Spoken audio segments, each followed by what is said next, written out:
Fala pessoal, tudo bem com vocês? Vamos falar um pouco mais sobre essa eliminação do Flamengo, as justificativas de Vitor Pereira para o vexame histórico e o futuro do treinador no rubro-negro. Chega mais, eu sou o Chico Garcia, inscreva-se no canal e vamos juntos!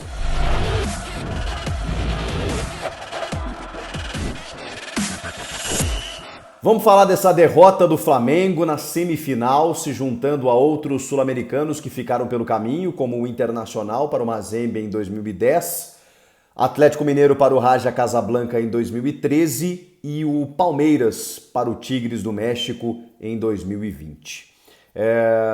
Foi um vexame, gente. Eu não consigo normalizar uma derrota não apenas de um sul-americano. A gente está falando do Flamengo. A gente está falando desse Flamengo, que tem um poderio financeiro gigantesco, que tem uma estrutura, que tem uma seleção em campo tecnicamente, que tem jogadores muito superiores. Eu sei que o mundo globalizou, eu sei que democratizou e eu sei que você encontra forças hoje em todos os continentes. A Copa do Mundo nos mostrou isso. Com a Arábia Saudita aprontando para cima da Argentina, inclusive com representantes nesse jogo do Al Hilal. Com o Marrocos fazendo uma grande campanha, eu sei disso. Mas quando a gente não é soberba imaginar que esse Flamengo teria a capacidade técnica para chegar pelo menos na final. E já surpreendeu a forma como perdeu para o Palmeiras. Não que o Palmeiras não mereceu, muito pelo contrário. O Palmeiras tem um trabalho, tem uma manutenção, tem uma estrutura, tem um jeito tático. E perdeu jogadores, né? Como o Danilo e o Gustavo Scarpa, e ainda assim conseguiu ser superior ao Flamengo. Mas é que esse Flamengo, pela forma como terminou a temporada passada, é óbvio que se imaginava uma manutenção dos títulos, mas aí que entra a diretoria rubro-negra. É muito arriscado você interromper um trabalho. O Palmeiras colhe frutos também pela competência do Abel, dos seus ótimos jogadores, mas também pela manutenção de um time vencedor. O Flamengo optou por interromper o trabalho de um time vencedor. Optou, escolheu. O Flamengo termina a temporada sem crise, numa boa, numa nice, vencendo as duas Copas por cima, ganhando a Libertadores e a Copa do Brasil, forrando o bolso de dinheiro em premiações, classificando para o Mundial de Clubes. E o que a diretoria rubro-negra entende como certo? Não renovar com Dorival Júnior. Só que o grande problema não foi apenas não renovar, porque isso é direito de qualquer trabalhador, de qualquer profissional, de qualquer relação profissional. Não quero mais contar com esse cara aqui, encerrou o contrato, tudo bem, não vamos renovar. Você sabe, né? A forma como isso foi feito. Os caras cozinharam o Dorival, deixaram o Dorival esperando, o Dorival que imaginou ele, né, ter feito um bom trabalho, ter sido campeão, e bom, a renovação vai acontecer. E os caras, enquanto deixavam o Dorival esperando, por baixo dos panos negociavam com o Vitor Pereira. E aí tem uma sacanagem dupla, né? Que foi feita do Vitor Pereira com o Corinthians e com os corintianos, da forma como ele agiu, jurando amor para o clube, dizendo que só não ia permanecer por conta de um problema familiar, que não ia fazer outra coisa a não ser cuidar da família, e dias depois fechou com outro clube do Brasil, o Flamengo, que ofereceu um pouquinho a mais e uma possibilidade de título, segundo ele. Em 10 dias, ele perdeu 2. Uma decisão e o outro, ele nem chegou na final. Ele nem teve a possibilidade de disputar o título. Pois é. Até aqui, a decisão do Vitor Pereira ela foi completamente equivocada. E o Flamengo, por outro lado, buscou um treinador, talvez imaginando que trazer um português, um europeu, um cara que deu trabalho para o Flamengo realmente na final da Copa do Brasil, mas e o cara que estava lá e venceu? Essa decisão do Flamengo em trocar o técnico ainda não está bem explicada. Eu ainda não consigo engolir o que o Dorival fez nos bastidores a ponto da diretoria não querer o treinador. Porque o Dorival Júnior, pelo menos aos olhos de quem via o Flamengo do ano passado, ele simplificou muita coisa que era vista de outra forma pelo Paulo Sousa, que teve o Renato Gaúcho antes e que não conseguiu ser campeão. Não é fácil ser campeão no Flamengo, as pessoas acham que é fácil, que é só chegar lá e o elenco joga sozinho. Não é, gente. Às vezes fazer o simples é o mais difícil. E o Dorival, na ausência do Bruno Henrique, que poderia deixar qualquer técnico com os cabelos em pé, cara, ele resolveu, ele botou o Pedro e o Gabigol jogando juntos E ele arrumou o time do Flamengo, ele botou cada um na sua posição e a coisa funcionou. Ele tinha inclusive times alternativos, né? Um para o brasileiro, e era muito criticado por isso, porque às vezes não ganhava todos e tudo mais, mas nas Copas deu certo, tanto que ele foi campeão. E o Flamengo optou por interromper esse trabalho. E escolheu o Vitor Pereira, que teve um trabalho razoável no Corinthians, não foram apenas coisas ruins, mas também não foram só coisas boas. Um cara que se apegou muito a um esquema tático e pouco mudava esse esquema, que também colocou mais jovens no elenco, porque tinha uma obsessão em não colocar os mais experientes e tudo mais, só que nos microfones, cheio de indiretinhas para determinados jogadores, sacando os mais experientes ou aqueles que mais reclamavam, né, como o Roger Guedes e o Renato Augusto, né, inexplicavelmente, era uma substituição quase sempre do Vitor Pereira. Aquela velha história de não preciso estar aqui, se eu pudesse eu estava treinando o Liverpool, né? Colocando o clube num segundo plano. Todo esse cenário fez com que o Flamengo enxergasse no Vitor Pereira uma solução. E pode até ser que seja para o restante da temporada, nesse momento não é. O que aconteceu nesse jogo contra o Al Hilal? O Al Hilal foi melhor que o Flamengo. Eu discordo do Vitor Pereira e de outras análises de que o Flamengo no primeiro tempo foi muito superior. Não foi muito superior, não. Por erros bizonhos que começaram desde o início, quando houve um pênalti ali do Mateuzinho, numa saída de bola errada, enfim, um pênalti que aconteceu e o Aldo Al-Assad lá marcou o primeiro gol.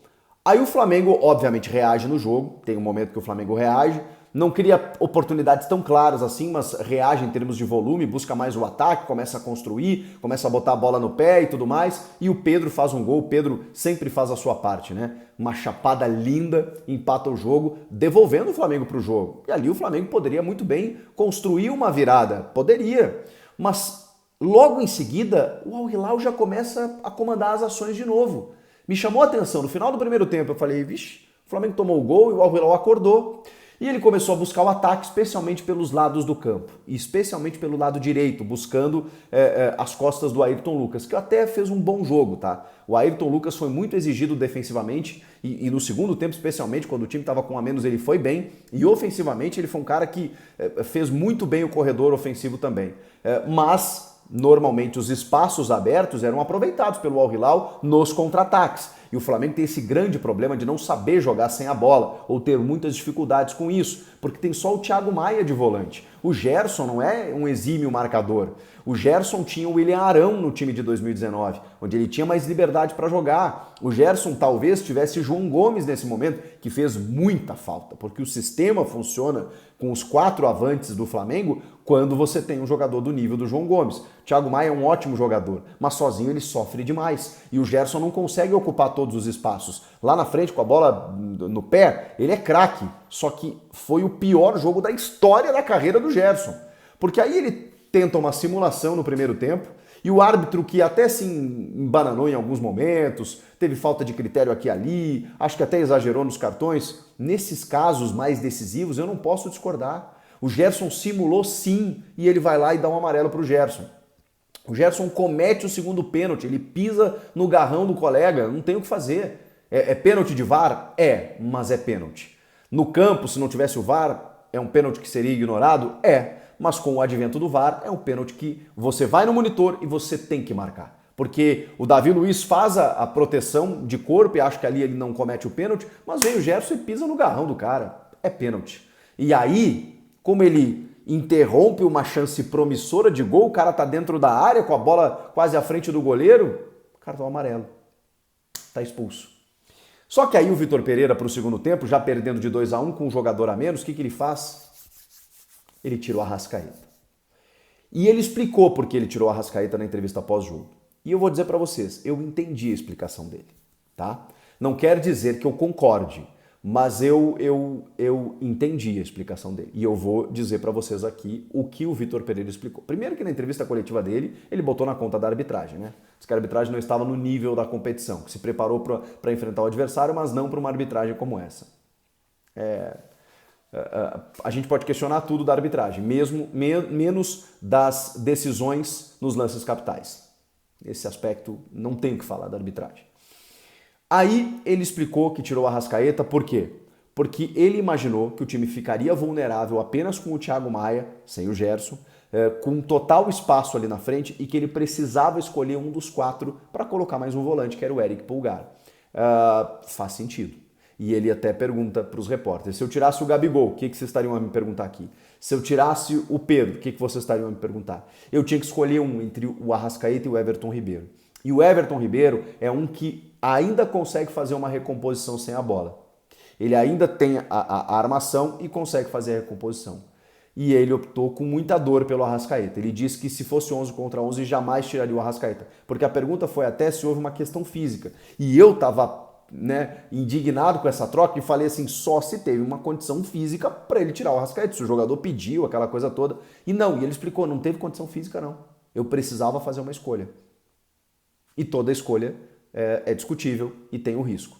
Explicação do Vitor Pereira. Realmente, para você recompor o meio ali, você precisava tirar um dos 4.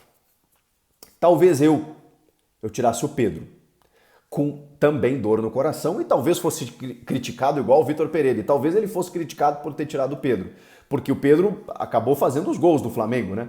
Só que eu deixaria o Gabigol na referência e deixaria Arrascaeta e Everton Ribeiro criando, com 2 volantes. Eu acho que você sacrificaria menos o time. Porque logo em seguida ele tira o Everton Ribeiro também para espetar o Cebolinha. Meio que no tudo ou nada, né?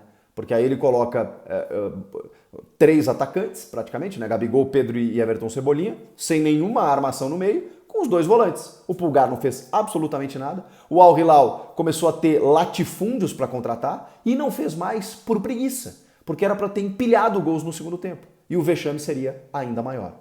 Aí o Flamengo descola um gol já nos acréscimos, o árbitro ainda dá uns 7, 8 de acréscimo quando marca 6, eu falei, caramba, até empatar, juiz? Pareceu isso. Então assim, tem reclamações do Flamengo, mas o juizão tava meio perdidinho mesmo.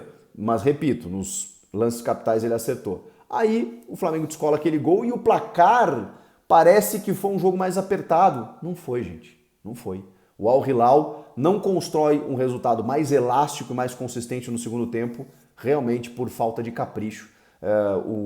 O Michael acabou entrando, fazendo uma correria, faltou até um capricho ali no último toque, porque se tivesse um pouquinho mais de qualidade era para ter feito mais gols. E tem esse Luciano Vietto, né? Esse argentino, que carteou o jogo no segundo tempo, que fez um golaço, que foi o 3º gol, e que é um cara que a partir de agora começa a chamar a atenção. Quem é esse cara? 29 anos, da base do Estudiantes de La Plata, mas ele se profissionalizou no Racing, foi vendido para o Villarreal, rodou futebol espanhol, português, chegou a jogar na Inglaterra, até chegar no Al Hilal, chegou a ser emprestado para o Al Shabab, e agora apareceu. Fez um baita de um jogo esse meio-campista. Olha, jogou muita bola e olho nele, hein? Jogador que, enfim, ainda teria um mercado por aqui. Gostei muito da atuação dele. Enfim, desta maneira, o Flamengo acaba caindo nas semifinais do Mundial de Clubes, vexatoriamente, na minha opinião. E o Gabigol vai para a entrevista pós-jogo e fala que ficou irritado até com os repórteres, que coisa chata, vocês estão perguntando sobre clima, sobre ambiente, a gente está fechado com o VP, ele foi o escolhido, todo técnico que está aqui a gente vai apoiar e tal, mas me pareceu uma coisa mais genérica do que algo com muita convicção, me pareceu. Pode ser que está tudo certo lá no ambiente interno, enfim. E o Marcos Braz também foi para a entrevista, e, obviamente que o Vitor Pereira vai seguir o trabalho, só que tem o seguinte, ele tem uma Recopa mês que vem e tem o Campeonato Carioca ainda. Ele tem mais 2 possibilidades de título entre 2 que ficaram pelo caminho em 10 dias. Se ele não conquistar, ele começa abril com a Libertadores, o Brasileiro e a Copa do Brasil muito, mas muito pressionado. Por tudo que aconteceu, a pressão ela já era gigante e ela só aumentou. Ele vai permanecer. Até quando a gente não sabe. A vida é feita de escolhas, né, gente? Comentem aqui, inscreva-se no canal e eu volto na próxima. Tchau!